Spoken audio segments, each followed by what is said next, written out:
오늘 우리에게 주시는 하나님의 말씀은 창세기 1장 27절에서 28절, 마태복음 5장 3절 말씀입니다. 하나님이 당신의 형상대로 사람을 창조하셨으니 곧 하나님의 형상대로 사람을 창조하셨다. 하나님이 그들을 남자와 여자로 창조하셨다. 하나님이 그들에게 복을 베푸셨다. 하나님이 그들에게 말씀하시기를 생육하고 번성하여 땅에 충만하여라. 땅을 정복하여라. 바다의 고기와 공중의 새와 땅 위에서 살아 움직이는 모든 생물을 다스려라 하셨다. 마음이 가난한 사람은 복이 있다. 하늘나라가 그들의 것이다. 우리 가정에 무엇을 더하면 좋을까요?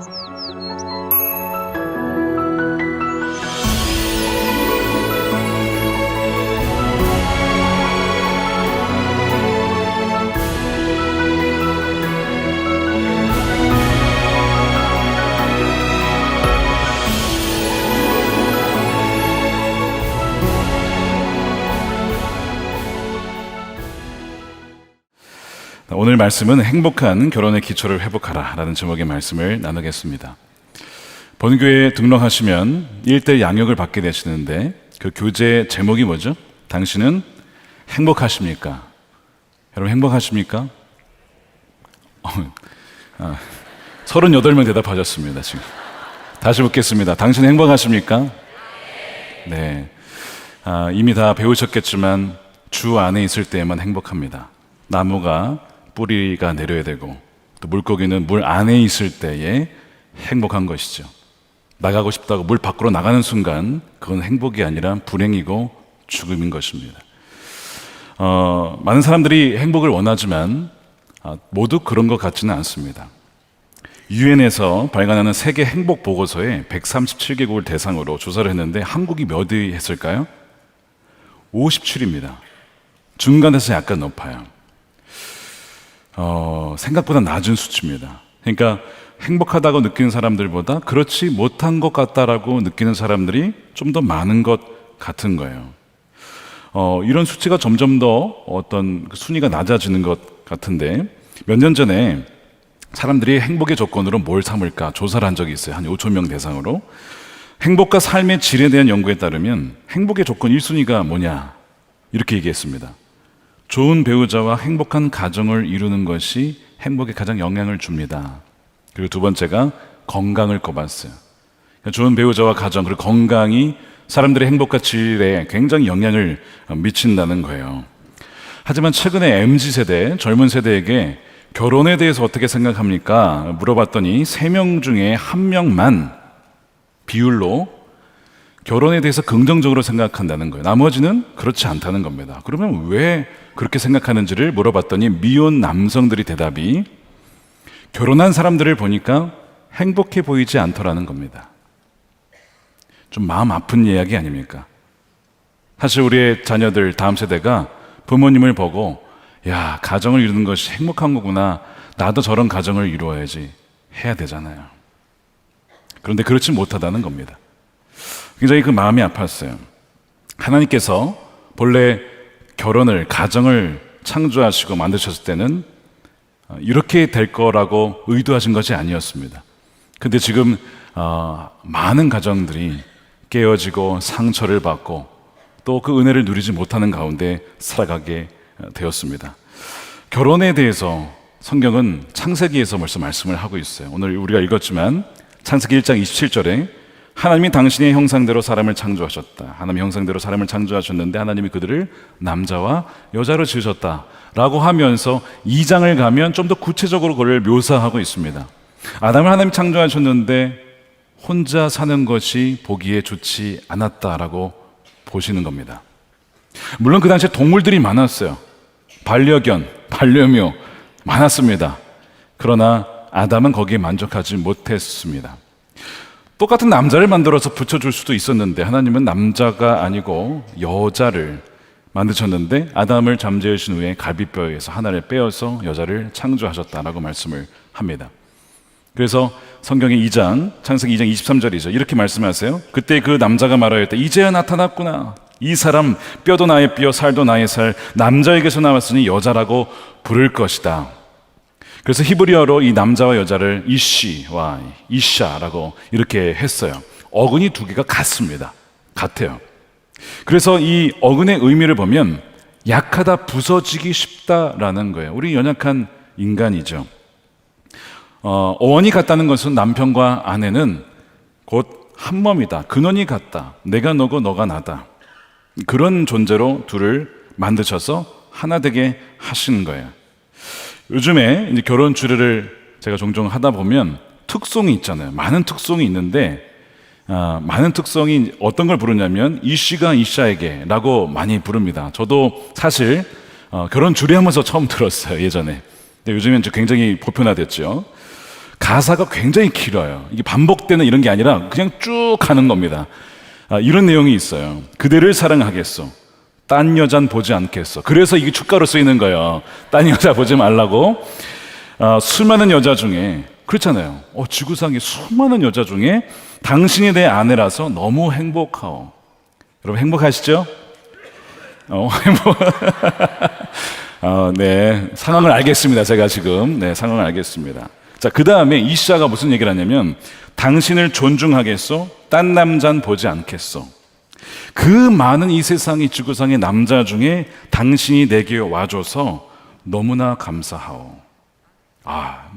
얼마나 감동이 됩니까?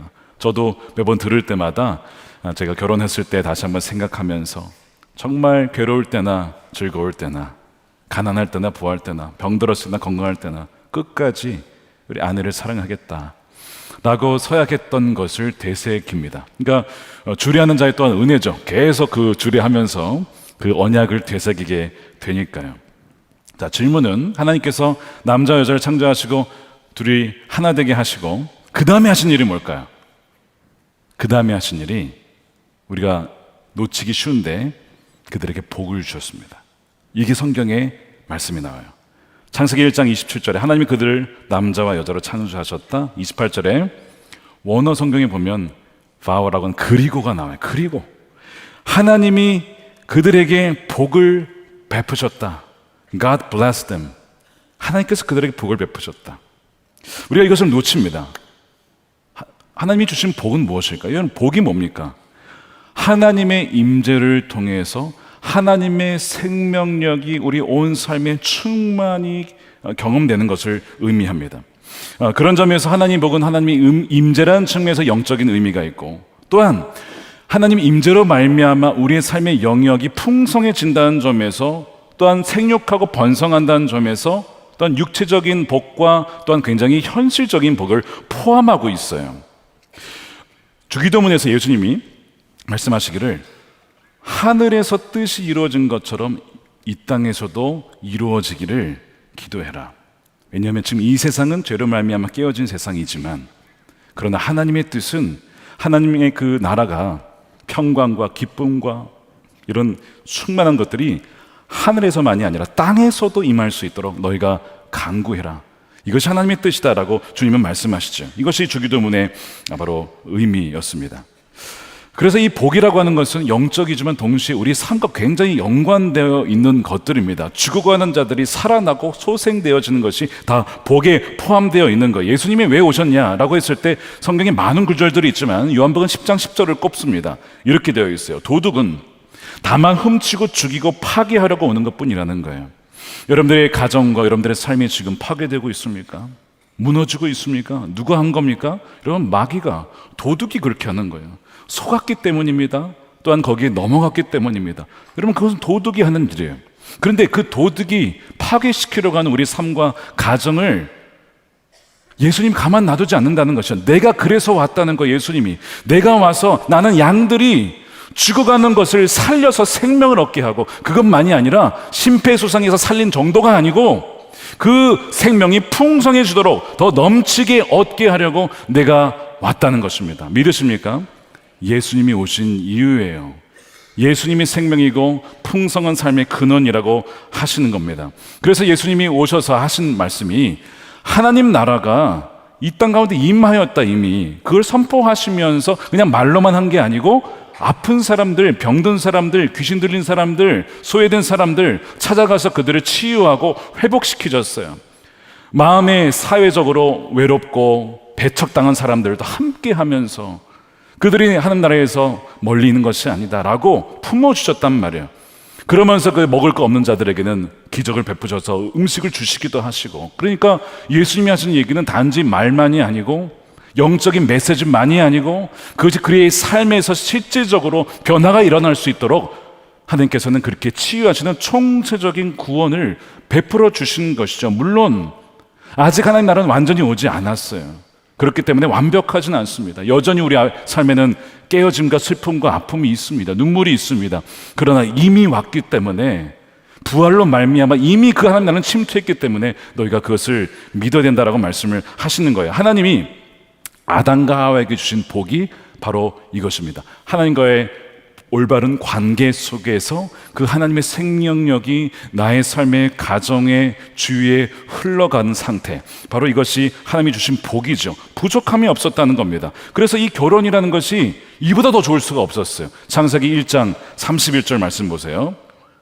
하나님이 손수 만드신 모든 것, 결혼을 포함해서 모든 것을 봤는데 보시기에 참 좋았다.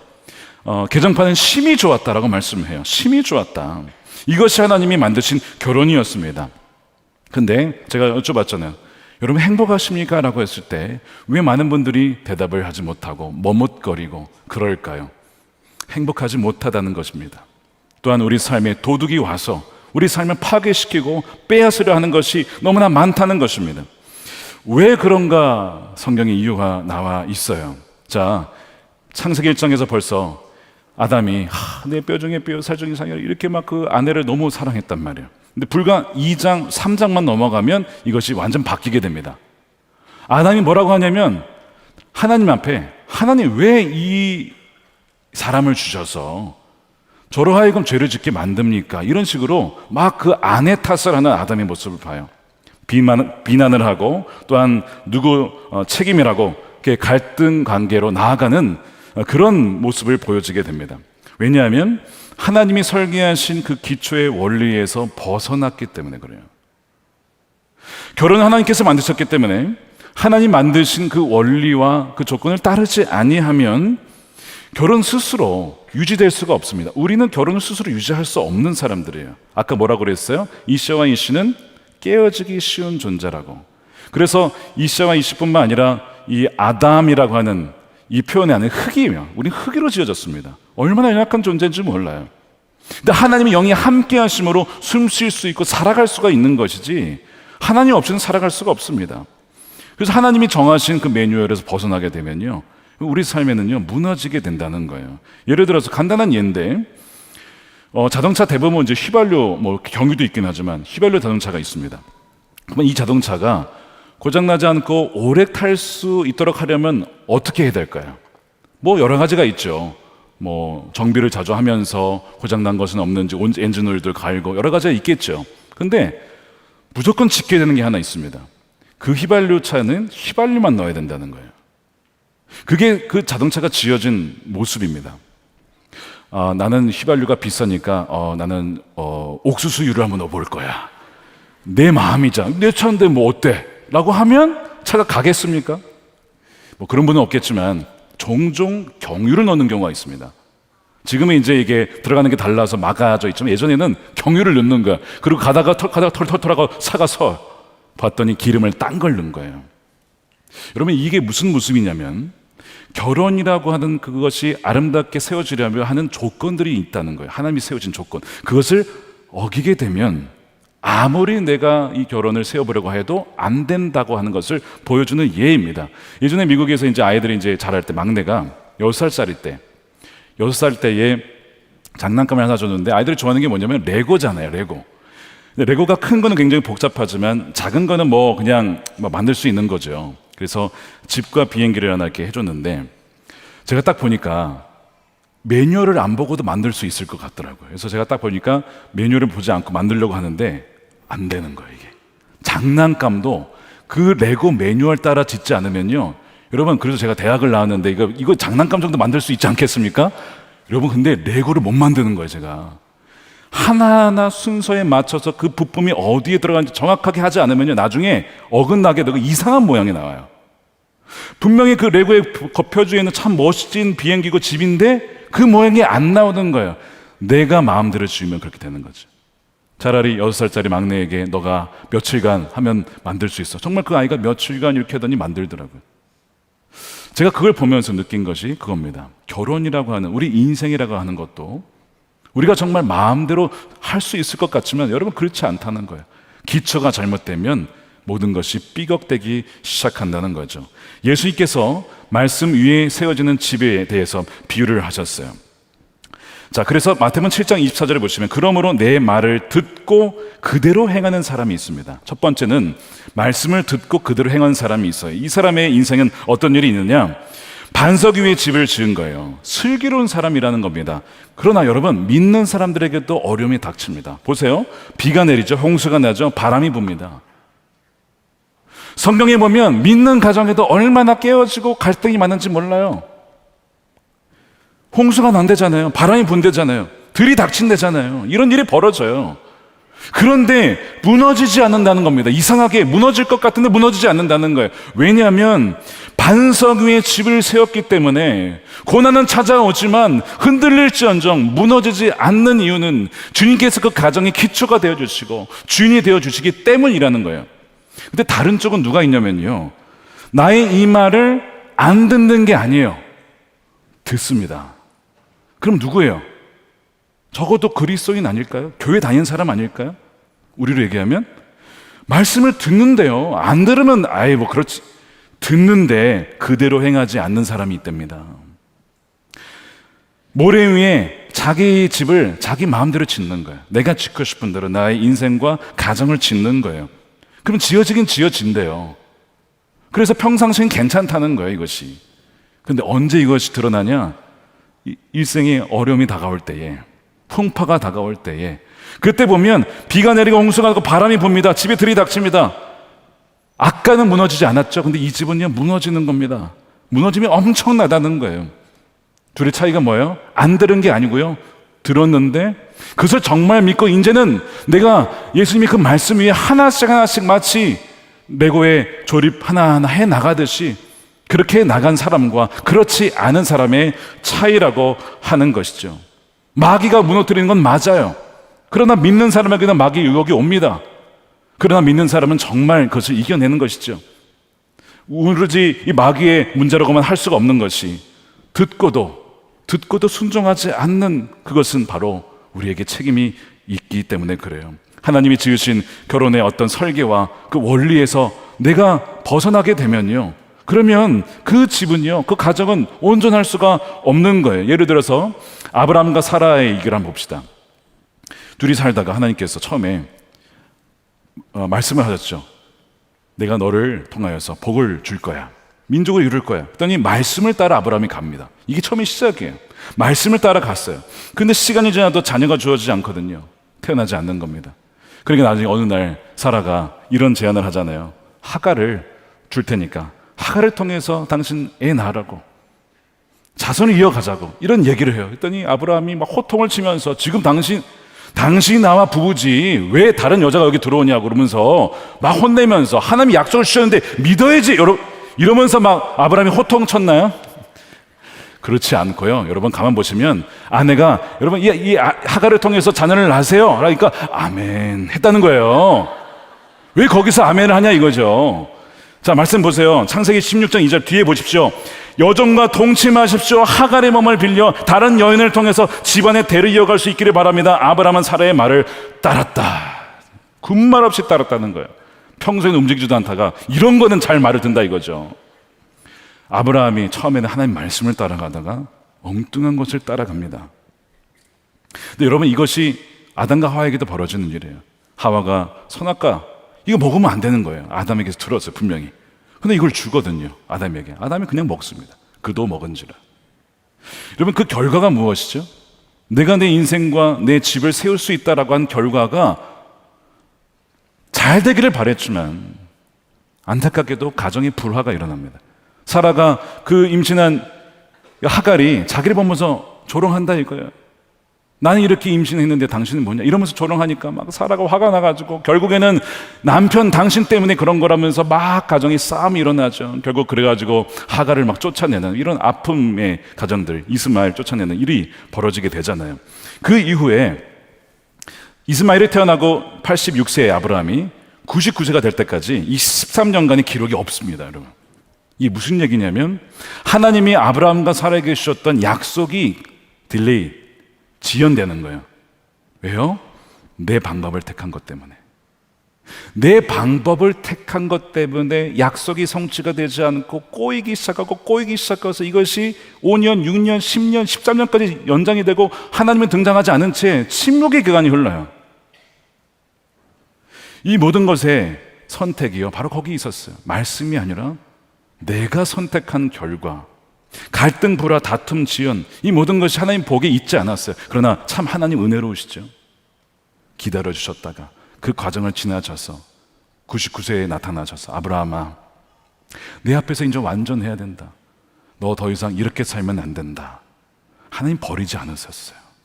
그에게 찾아오셔서 너가 내년 이맘때에 아들을 낳을 거야. 너무나 하나님 자비로우신 분이세요. 많은 가정이 이 복된 결혼을 누리지 못하는 이유가 바로 여기에 있습니다. 하나님의 말씀을 들었지만 별로 중요하게 여기지 않고 여전히 내 방식을 쫓아 살았기 때문에 그렇습니다. 그러니까 아담과 하와가 분명히 다 줄 테니까 이것만은 먹지 말아라라고 하는, 그래서 정말 이 아담과 하와가 하나님 말씀에 순종하는지 안 하는지를 알려면 이 선악과를 보면 되는데 굳이 먹지 말라는 그 하나를 먹는 바람에 하나님처럼 되고 싶고 하나님 없이도 스스로 독립하여 자립하여 살고 싶은 그 마음, 그것이 바로 문제가 되어서 에덴 동산에서 쫓겨나게 되는 것이죠. 그래서 가정이 이제 깨어지게 되는, 어려움을 겪게 되는 거예요.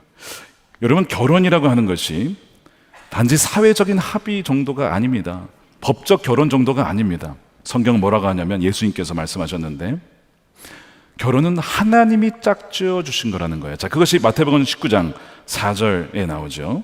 창세기 말씀 예수님이 인용하십니다. 예수께서 대답하셨다. 사람을 창조하신 분이 처음부터 그들을 남자와 여자로 지으셨다는 것과, 그리고 그가 말씀하시기를 그러므로 남자는 아버지와 어머니를 떠나 자기 아내와 합하여 둘이 한 몸이 될 것이다 하신 것을 너희는 아직 읽어보지 못하였느냐. 그러므로 그들은 이제 둘이 아니라 한 몸이다 라고 하면서 하나님이 짝지어 주신 것을 사람이 나누어서는 안 된다, 갈라놓아서는 안 된다 라고 하는 거예요. 둘은 그냥 하나의 사회적 합의를 통해서 만난 것도 아니고 단지 법적인 혼인관계 정도만이 아니라 종이에 쓰여져 있는 법적 혼인관계다라고 하는 정도가 아니고 하나님이 짝지어 주신 영적인 관계라는 겁니다.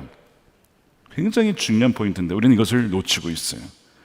하나님이 함께 엮어주시고 하나 되게 하신 존재가 바로 결혼이라고 하는 것이죠. 이것이 결혼의 본질입니다. 이것이 결혼의 기초입니다. 바로 여기에 하나님이 복을 주신 거예요. 하나님이 함께 하심으로 말미암아 아무것도 아닌 두 존재가, 연약한 존재가 하나 되게 할 수 있었도록 둘이 마치 접착차와 같이 저의 영적인, 정서적인, 육체적인 모든 것이 하나 되게 할 수 있었던 것은 하나님이 영이에요. 그러므로 말미암아 복이 주어진 건데 하나님 반역하여서 영이 떠나니 뭐가 됩니까? 이것이 어그러지기 시작하는 겁니다. 싸우기 시작하고 벌어지기 시작하는 것이죠. 두려움과 분열과 비난과 정죄. 그 과일 하나 먹겠다고. 그 과일이 뭔데 하나님 말씀을 어김으로써 그렇게 됩니까? 하나님이 영이 떠나게 되잖아요. 그래서 사도 바울이 무슨 얘기를 하죠? 성령을 근심하게 하지 마십시오.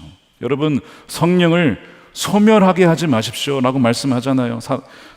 데살로니가전서 5장 19절이죠. 성령을 소멸하지 마십시오. 끄지 마십시오. 성령의 불이 있는데 우리 안에, 우리 가정에 주님께서 함께 하셔야만, 성령이 함께 하셔야만 우리 이렇게 깨지기 쉬운 우리가 살아남을 수 있고 하나 될 수 있는데 이 성령을 쫓아내면 어떻게 됩니까? 우리는 죽을 수밖에 없습니다. 그 얘기예요. 우리가 언제 성령을 근심하게 하고 또한 성령의 불을 끕니까?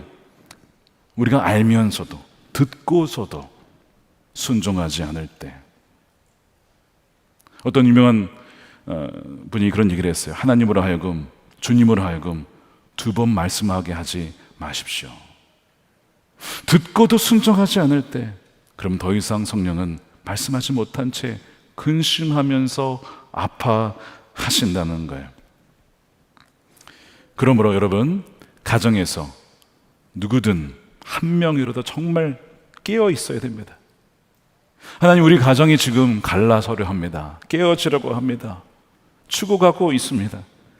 하나님, 성령을 소멸시키지 마시고 우리 가정을 살려주십시오 라고 깨어 기도하는 그 한 사람이 있으면요, 그 한 사람 때문에, 그 불시어 같은 것 때문에 그 가정은 다시 살아나게 되는 거예요.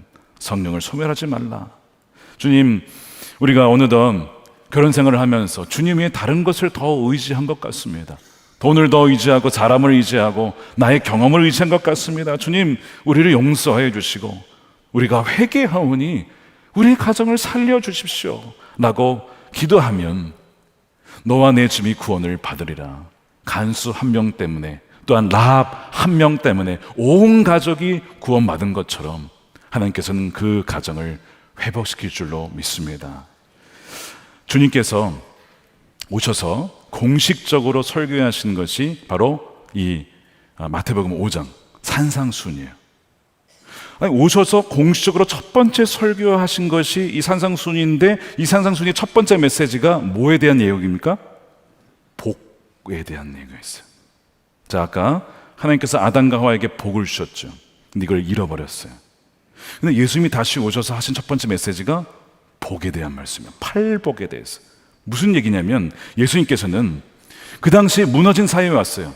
로마 제국 통치에 나라도 잃고, 또한 가정도 다 깨어져서 남자들은 그냥 아내가 마음에 안 들면 뭐 잘못됐다고 딱 써가지고 이혼 증서, 이유를 해가지고 딱 아내를 버리는 거야. 이런 게 너무 비일비재했어요. 그런 사회 속에서 예수님이 오신 이유는 무엇이냐? 다 깨어진 가정, 다 깨어진 사람들의 그 복을, 그 생명을 내가 어떻게 회복할 수 있는지 알려줄 뿐만 아니라 내가 복의 근원이다 라고 그것을 회복시키기 위해서 주님이 오시는 거예요. 그러면서 이 팔복의 첫 번째 메시지가 뭐냐? 마음이 가난한 사람은 복이 있다는 거예요. 자, 5장 3절 말씀 우리 함께 읽어보겠습니다. 시작. 마음이 가난한 사람은 복이 있다. 하늘나라가 그들의 것이라는 것이죠. 하늘나라가 그들의 것이다. 여러분, 마음이 가난하다는 것은 무슨 의미일까요? 이런 거예요. 나는 하나님이 절대적으로 필요합니다. 하나님 없이는 살아갈 수 없는 자임을 철저하게 인정하는 것입니다. 굉장히 갈급한 상태입니다. 주님 없이는 내 영혼이, 우리 가정이 텅 빈 인생임을 믿고 고백하는 거예요. 마치 사슴이 시냇물을 찾아 갈급하듯이 내가 이 물 없으면 죽습니다. 주님 없으면 저는 죽습니다. 주님 아니면 아무것도 아닙니다 라고 하는 그 간절한 심령, 이것이 마음이 가난한 자예요. 그에게 뭐가 있다고요? 복이 있다는 거예요. 창세기에서 하나님이 약속하셨던 하나님과의 바른 관계 속에서 주어진 생명에 충만한 그 은혜가 그 사람에게 부어진다는 것이죠. 그래서 성경에서 우리를 묘사할 때 우리를 뭐라고 묘사합니까? 우리는 주님의 양이라는 거예요. 주님은 우리의 선한 목자 되시죠. 양은 스스로 할 수 있는 게 없어요. 길칩니다. 길을 몰라, 어디로 가야 될지도 몰라요. 그 다음에 쉽게 잡아먹히기도 하고, 또한 엉뚱한 데 빠지기도 하고, 그래서 목자 없이는 살 수 없는 존재가 바로 양이에요. 철저하게 목자에게 의존해야 합니다. 저희 집에도 양 한 분이 계신데 저희 아내입니다. 길을 잘 몰라요. 그래가지고 어딜 가면 길을 모르면 어떻게 됩니까? 누굴 따라가야 되잖아요. 저는 길을 잘 알거든요. 근데 너무나 놀랍게도 자기가 앞장서요. 근데 더 놀라운 건 뭐냐면, 확률상 여기 아니면 저기면 50%는 맞아야 되잖아요. 10번 중에 9번이 틀려요. 너무나 어떻게 그렇게 틀리게 가는지. 그래서 제가 그래요. 당신이 생각하는 이 길을 생각하면 무조건 반대로 가라고. 그럼 맞다고, 거기가. 그래서 제가 매번 그 엉뚱한 길로 가는 양을 데려다가 이 길입니다 하고 모시고 가야 된다니까요. 제가 그 모습을 보면서 뭘 느끼겠어요? 왜 주님이 우리를 양이라고 불렀는지. 아니, 모르면 주님 어떻게 해야 됩니까? 묻고 그냥 주님 말씀 안 하시면 가만히 있어야죠. 근데 자기가 가는 거야. 먼저 일단 가는 거예요. 급하니까. 우리의 모습이라는 거예요, 그게. 그래, 그 나중에 구덩이에 빠져요 또. 그리고 막 울어. 매 울어요 또. 그러면 주님 버리시냐? 주님이요 99마리 양을 두고 71마리 양 찾아 가시는 겁니다. 야, 너 내가 얘기했잖아. 나 따라오라고. 너 나 안 따라오면 죽는다고 분명히 얘기했지. 내가 그럴 줄 알았어. 차라리 잡아 먹혀라 라고 하지 않고 그 71마리 찾으러 목자는 가는 겁니다. 내 양이 어디 있을까? 내 양이 어디 있을까? 찾아 나서는 거예요. 이것이 목자의 마음이라고. 이것이 아버지의 마음이고 이것이 지금 깨어진 가정을 향한 하나님의 마음입니다. 그래서 그 양을 찾아내고 살려내는 거예요. 그래서 다윗이 뭐라고 고백합니까? 여호와는 나의 목자시니 내게 부족함이 없으리로다. 그가 나를 푸른 초장에 그리고 쉴만한 물가로 인도하시는도다. 그리고 3절 말씀이 뭐라고 합니까? 이렇게 되어 있죠. 함께 읽겠습니다. 시작. 내 영혼을 소생시키시고 자기 이름을 위하여 의의 길로 인도하시노다. 자기 이름을 위하여? 얘는 내 자녀야. 내가 책임져. 얘가 잘못되면 나의 이름에 문제가 있어. 내가 그래서 책임지고 나는 얘를 인도할 거야. 그 얘기거든요. 내 영혼을 소생시키신대요. 그럼 무슨 얘기예요? 죽어가고 있다는 거 아닙니까 지금? 다윗이 죽어갈 때가 너무나 많았는데 그때마다 하나님은 나에게 찾아오셔서 구덩이에 처박혀서 있는 나를, 버려진 나를, 내 마음대로 갔던 나를 소생시키셨다는 거예요. 이건 리바이브, 다시 살리신 거예요. 아, 이제 죽는 건 아니에요. 심폐소생술 해가지고 살려내는 겁니다. 살려내는 정도가 아니고 새롭게 하시는 거예요. 이것이 이 소생이라고 하는 히브리어 슈브의 의미입니다. 돌이키게 하시는 거예요. 원래 하나님이 주셨던 복을 회복하게 하시는 겁니다. 그분이 누구시라고요? 우리의 선한 목자 되신 주님이십니다. 영원한 우리 목자 되시니 소생시키신다. 우리를 살리실 수 있는 분, 새롭게 하실 수 있는 분, 다시 시작하게 하실 수 있는 분은 오직 우리 주님이신 줄 믿으시고 축복합니다. 그래서 우리가 지금 살아있는 거예요. 그래서 우리가 살아있는 거예요. 그 71마리 포기하지 않으셨기 때문에. 여러분 꼭 기억하십시오. 여러분들의 삶에 복보다 저주가 더 많다라고 혹시 생각하시는 분 계십니까? 나에게는 하나님 보시기에 하나님 제 인생에는 복보단 저주가 더 많았던 것 같습니다. 이유는 모르죠. 정확히 알 수는 없습니다. 그렇지만 오늘 성경에 복음이 있어요. 뭐라고 하시냐면 주님은요, 내가 온 이유가 생명을 얻게 한다고 했잖아요. 아까 풍성한 삶을 얻게 한다. 어떻게 그러냐? 우리는 주님을 떠나 살았기 때문에 저주를 받을 수밖에 없는 게 율법의 약속이 사실. 에발산에서 백성들을 모아놓고 하나님 말씀이 순종하면 복을 받습니다. 아멘 했어요. 떠나면 저주를 받습니다. 거기도 아멘을 했습니다. 이게 이제 율법이에요. 하나님 말씀 떠나면 저주를 받는데요. 이게 구약 메시지 아닙니까? 율법 메시지. 근데 주님은요, 우리가 연약해서 우리 힘으로 말씀에 순종할 수 없다는 걸 너무 잘 알아요. 그럼 그 결과가 뭐라고요? 저주라고, 저주. 근데 그 저주를 받아라, 그냥 넌 저주받고 죽어라가 아니고 주님이 오셔서 우리가 받을 저주를 대신 십자가에서 받겠다는 거예요. 그게 십자가예요. 자 보세요. 갈라디아서 3장 13절. 그리스도께서 우리를 위하여 저주를 받은 사람이 되심으로써 우리를 율법의 저주에서 속량해 주셨습니다. 그 모든 죄값, 우리가 치러야 될 어마어마한 빚이 있어요. 부채가 있어요. 주님이 다 그걸 지셨대요. 다 속량하셨대요. 너는 자유라는 거예요. 왜? 내가 다 저주를 받았고 내가 다 빚을 졌으니까 너는 자유라고 하는 거예요. 이것이 십자가 메시지 아닙니까? 나무에 달린 자는 모두 저주를 받은 자이다 하였기 때문이다. 그러면서 아브라함에게 주셨던 그 복이 그리스도 예수 안에서 우리와 같은 이방 사람에게도 미치게 하시고 우리로 하여금 믿음으로 말미암아, 야, 예수님이 내 저주를 다 가져가셨구나, 예수님이 내 사슬을 다 끊으셨구나, 그것을 믿음으로 말미암아 약속하신 성령 하나님의 영을 받게 하시려는 것입니다. 그 하나님의 영이 임할 때에만 소생될 수 있고 영이 임할 때에만 하나님께 예비하신 또 약속하신 행복한 가정을 이룰 수 있기 때문에 성령을 주시겠다는 거예요. 사랑하는 여러분, 이 십자가는요, 예수님께서 가정에 적용시키면 우리를 창세기에 그 잃어버렸던 그 축복을 다시 우리에게 회복시키기 위해서 오신 거예요. 하나님과의 우리 관계를 회복시키시고 또한 그 생명력을 충만하게 넘치며 경험하며 누릴 수 있도록 그렇게 하기 위해 주님이 오신 것입니다. 아브라함에게 그 마지막 인생을 이렇게 성경은 묘사를 합니다. 아브라함이 나이가 많아 늙었고 여호와께서 그에게 범사의 복을 주셨다. 이 복이 여러분들에게 있기를 축복합니다. 하나님이 함께 하셔서 요셉에게 가는 곳마다 그와 함께서 형통하게 하셨다.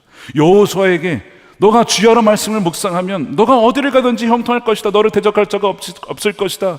한 명이 1000명을 당할 것이다. 이런 약속하셨잖아요. 그 복이 주 예수 그리스도 안에 여러분들에게 임하게 되기를 축복합니다. 작년에 행복플러스에 참여하신 부부 중에 참 위기 가운데 오신 부부가 있었어요. 사랑해서 결혼했는데 이제는 그 위기 상황 삐걱거리면서 헤어질 위기에 있는 겁니다. 3번의 유산을 겪었어요. 아이가 없습니다. 사업도 무너집니다. 그리고 서로 싸우게 되는 거예요. 그런 가운데 거의 이제 뭐 마지막 기회라는 마음으로 행복플러스에 오려고 하는데 또 남편이 일 때문에 또 이틀 3일 빼기가 어렵잖아요. 못 가겠구나 했는데 하나님 길을 열어주셔서 부부가 참여를 하게 되었습니다. 말씀을 이제 하나님께서 설계하신 가정의 모습이 무엇인지를 총 5강을 통해서 쭉쭉 합니다. 들으면서 그분들이 와, 우리의 결혼의 기초가 완전히 잘못된 곳에 세웠구나. 그걸 깨닫게 되는 거예요. 남편이 이런 얘기를 합니다. 자기는 결혼을 사회적인 어떤 그 외에 통과 의례처럼 그냥 결혼합니다 하고 그냥 사람들 앞에서 하면 그냥 땡이라고 생각했던 거예요. 이것이 하나님께서 짝지어 주신 영적인 본질임을 알지 못하고 결혼을 시작을 한 거라고 자기가 그걸 이제 알았다는 것이죠. 더 나아가서 아내가 한 몸임을 알지 못했다는 거예요. 그래서 아내가 뭐 좀 자기 마음에 안 들면 이렇게 혼내기도 하고 말도 그렇게 하고 해서 그 모든 것이 얼마나 미안하든지 아내에게 너무 미안하다고 부부가 같이 회개하면서 우는데 사실 남편이 더 많이 울었어요. 아내에게 내가 너무 미안하다고 남편이 더 많이 울더라고요. 그러면서 이런 고백을 합니다. 가정에게 일어난 모든 위기와 아픔이 원인이 뭔지 알았습니다. 하나님 안에서 바로 서 있지 않았기 때문이었습니다. 이걸 깨달았다는 거예요. 하나님께 회개하며 고백하는 시간을 가졌습니다. 아픔의 시간이 있었지만 이것은 하나님의 자녀를 하나님의 가정으로 세우기 위한 훈련의 시간이었음을 깨닫습니다. 이제는 이제 결론 얘기. 믿음 위에 말씀 위에 듣고 끝나는 것이 아니고 그 말씀을 그대로 살아낼 수 있는 그런 가정으로 회복되어 주님께 존귀하게 쓰실 그날을 기대합니다. 물론 앞으로도 시련과 역경이 있겠지만 오늘 꼭 잡은 두 손, 이 두 손 놓지 않고 이 마음 기억하며 서로 사랑하며 순종하며 살겠습니다. 주님 감사합니다. 이렇게 행복플러스를 마치면서 간증문을 쓰셨어요. 하나님께서 그 위기 가정을 어떻게 했어요? 소생시키셨어요. 서로가 사랑할 뿐만 아니라 오래 생명을 주셨어요. 잉태케 하셨어요. 더 나아가서 하나님 없이는 안 됩니다. 예배를 사모하며 그 두 부부가 얼마나 예배를 잘 드리시는지. 얼마 전에 오셔서 목사님 저희 아이기 잉태했어요. 축복해 주세요. 너무 축하합니다. 너무 잘 됐습니다. 제가 그 모습을 아니까 그 전에 너무 축하합니다. 막 눈물이 제가 막 나더라고요. 정말 눈물로 기도해 드렸거든요. 그 가정을 위해서. 축복합니다. 바로 이 자리에서 안수를 해 드렸는데 내 마음이 이 마음이 뭘까? 아버지의 마음. 깨어진 가정이 회복되어서 하나 되는 거 얼마나 기쁘든지 막 너무 기쁘면서 눈물 나고 막 이런 지금도 그 감정이 제 안에 있습니다. 사랑하는 여러분, 행복한 결혼의 기초를 회복하시길 축복합니다. 마음이 가난한 사람, 주님 없이는 우리는 아무것도 아닙니다. 텅 빈 인생입니다. 그 마음을 회복할 때 복이 그들에게 있는데 하늘나라가 그들의 것이다. 죽어서 가는 하늘나라가 아니고 그것만이 아니고 그 하늘나라의 하나님의 통치와 하나님의 은혜가 바로 이 땅에서 우리의 가정에서 일터에서 삶에서도 회복되어지는 것, 바로 그것이 너희들의 것이 될 것이다. 이 놀라운 약속, 풍성한 유업이 여러분들의 삶에 누려지게 되기를, 여러분들의 자녀들 가운데 이어지게 되기를 주님의 이름으로 간절히 축원드립니다. 우리 기도하겠습니다.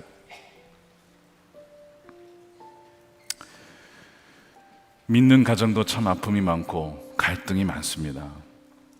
아브라함과 사라가 그렇게 싸웠고 또 야곱의 아내도 또 자식들도 서로 그렇게 시기하며 싸웠습니다.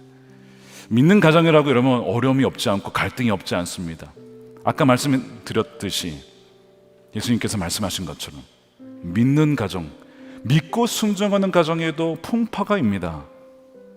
홍수가 들이쳐서 야 이거 망하겠구나 싶을 때가 믿는 가정에도 있다는 거예요. 그런데 뭐라고 되어 있습니까? 무너지지 않는다. 무너지지 않는다. 그것은 우리 힘이 아닙니다. 우리 가정을, 우리의 인생을 주님께서 붙잡고 계시다는 것입니다. 주님께서 우리의 기반이 되어주시고 우리의 집의 주인이 되어주시고 우리의 전부가 되어주시기에 사망의 음침한 골짜기로 지날지라도 해를 두려워하지 아니할 것은 주께서 나와 함께 하심이라. 여러분들의 가정에 어려움이 있다면 이 시간 고백하십시오. 주님, 제가 저의 집을 그냥 지으려고 했습니다. 인생의 집, 가정의 집을 저의 마음대로 지으려고 했습니다. 회개합니다. 받을 모든 저주를 주님께서 대신 져주심에 감사를 드리며 다시는 그전과 같이 살지 않겠습니다. 나의 모든 저주를 다 속량하신 주님 믿습니다. 이제는 주 예수 그리스도 안에서 신령한 복이 하늘에서뿐만 아니라 이 땅에서 우리의 가정 가운데, 우리 자녀들 가운데 그렇게 흘러가게 하여 주시옵소서. 우리 함께 통성으로 기도하겠습니다. 아버지 하나님 감사합니다. 이 시간에 아버지 하나님 생명의 말씀을 원하시는 감사합니다. 주님 아버지, 우리 물어설 수 없어 끝까지 어린 양 찾아가시는 주의 아버지의 마음을 따라 살아가게 하시고 아버지 하나님 살려주시는 대로 하나님 주시옵소서. 아버지, 내 마음대로 살다가 죽어가는 사람들이 얼마나 많은지, 그렇게 무너져가는 가정이 얼마나 많은지 모릅니다. 주님, 이 가정들을 살려주시고 회복시켜주시기를 주님을 찬양합니다. 우리 모든 저주를 십자가에서 다 속량하신 주님을 찬양합니다. 아버지, 평생 우리 부를 찬양 예수 그리스도, 그분 안에 모든 것이 있습니다. 그분 안에 모든 은혜와 풍성함이 있습니다. 오 주님, 여호와께서 우리를 소생시켜 주시고 의의 길로 우리를 인도하여 주시옵소서.